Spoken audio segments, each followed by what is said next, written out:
Di depan persidangan, saksi 10 menerangkan di bawah sumpah pada pokoknya sebagai berikut. Bahwa saksi tidak kenal dengan ketiga terdakwa dan tidak mempunyai hubungan keluarga.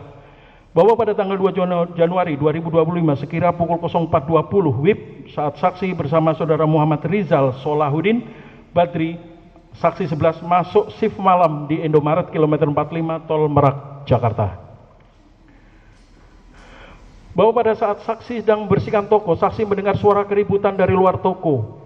Lalu saksi bersama saksi 11 keluar dari dalam toko dan melihat seseorang sedang dirangkul oleh kurang lebih 5 orang. Tidak lama kemudian saksi melihat seseorang dari dalam mobil warna hitam melihat menembak ke arah kerumunan dan dengan jarak sekitar 5-6 meter dari kerumunan. Setelah itu saksi melihat lagi orang yang di dalam mobil hitam tersebut menembak lagi untuk kedua kalinya ke arah kerumunan. Bahwa selanjutnya orang yang ada di dalam mobil warna hitam turun dari mobil warna hitam lalu mendekati orang-orang yang sedang merangkul seseorang tersebut.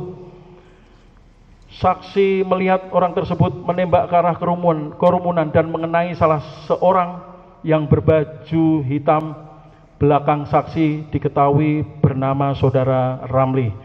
Bahwa setelah itu almarhum saudara Ilyas Abdul Rahman datang dari depan toko, lalu orang yang melakukan penembakan tersebut memutar badan dan langsung menembak almarhum saudara Ilyas Abdul Rahman di bagian dada. Lalu almarhum saudara Ilyas Abdul Rahman jatuh kemudian berdiri lagi dengan terhuyung-huyung berjalan ke dalam Indomaret sambil memegang bagian dadanya. Dan setelah berada di dalam Indomaret, almarhum saudara Ilyas Abdul Rahman duduk dan mengeluarkan banyak darah. Lalu datang temannya menolong. Selanjutnya almarhum saudara Ilyas Abdul Rahman dibawa keluar toko dan memasukkannya ke dalam mobil untuk dibawa. Bahwa pada saat tanggal 2 Januari 2025 di rest area kilometer 45, saksi melihat dan mendengar 4 kali suara tembakan, yaitu tembakan pertama diarahkan lurus ke arah kerumunan, tembakan kedua saksi tidak mengetahuinya, tembakan ketiga diarahkan kepada seseorang yang menggunakan pakaian warna hitam dengan kondisi jatuh di sebelah kiri toko Indomaret, dan tembakan keempat ke arah almarhum saudara Ilyas Abdul Rahman. Bahwa yang melakukan penembakan adalah orang yang berada di dalam mobil warna hitam dan tidak ada orang lain. Terdakwa 1 membantah sebagian keterangan saksi 10, yaitu bahwa terdakwa melakukan penembakan pertama tidak lurus ke arah kerumunan tetapi ke arah atas dengan sudut 160 derajat. Atas bantahan terdakwa 1 tersebut, saksi 10 membenarkan.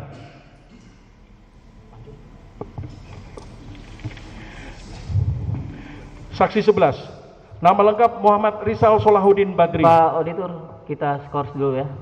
5 menit ya. Terdakwa lemaskan lagi. Buka topinya. Silakan dulu para terdakwa.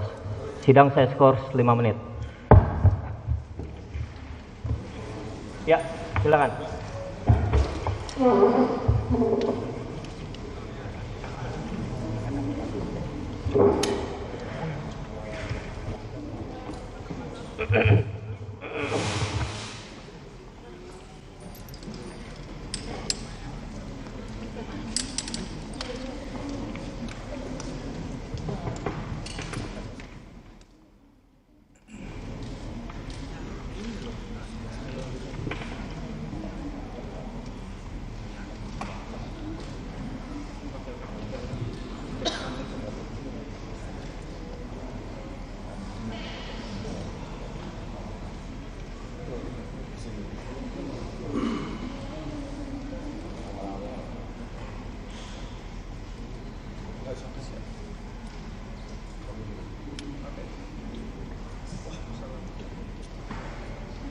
Terdakwa gerak-gerakan ini ya, badannya, kakinya itu masih panjang ini.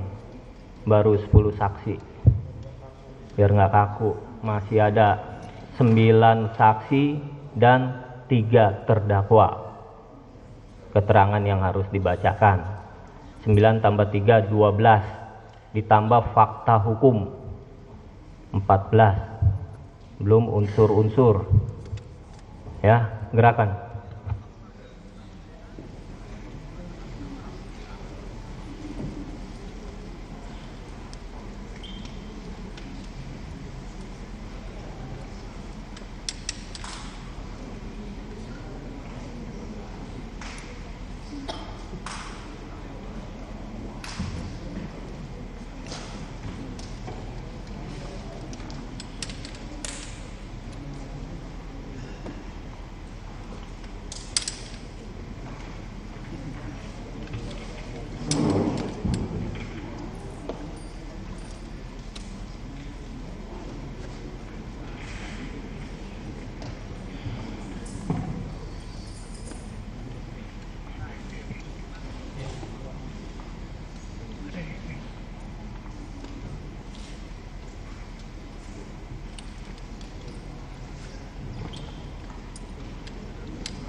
Sudah lengkap Pak Auditor ya?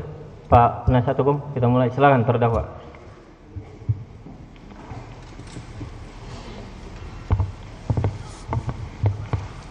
Sikap sempurna. Skor saya cabut, sidang dilanjutkan. Istirahat. Silakan Pak Auditor. Siap yang mulia.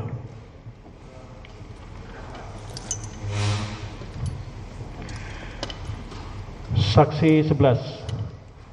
Nama lengkap Muhammad Rizal Solahuddin Badri. Pekerjaan karyawan Indomaret. Tempat tanggal lahir Tangerang 25 Juni 2002. Jenis kelamin laki-laki, kewarganegaraan Indonesia, agama Islam. Alamat tempat tinggal Kampung Lukun, RT 02/01, Kelurahan Cisoka, Kecamatan Cisoka, Kabupaten Tangerang, Provinsi Banten. Di depan persidangan, saksi 11 menerangkan di bawah sumpah yang pada pokoknya sebagai berikut, bahwa saksi tidak kenal dengan ketiga terdakwa dan tidak mempunyai hubungan keluarga. Bahwa pada tanggal 2 Januari 2025 pada saat saksi bertugas jaga shift malam di toko Indomaret bersama saudara Ahmad Farizi, saksi 10, kemudian sekira pukul 04.20 WIB, saksi mendengar ada keributan di luar Indomaret, tepatnya di parkir mobil. Selanjutnya saksi dan saksi 10 keluar toko dan melihat sudah ramai orang mengumuni orang yang mengendari mobil Honda Brio warna orange. Bahwa pada saat saksi keluar dari toko Indomaret, saksi melihat di depan toko ada 4 mobil, yaitu 1 mobil warna hitam, 1 mobil warna oranye, 2 mobil warna putih. Tidak lama kemudian saksi mendengar suara tembakan dari arah mobil yang berwarna hitam yang terparkir di sebelah kanan Indomaret, dan saat itu saksi melihat yang melakukan penembakan seorang pria yang berada di dalam mobil yang duduk di bagian kursi supir dengan memegang senjata pistol. Bahwa setelah mendengar suara tembakan tersebut, saksi langsung masuk ke dalam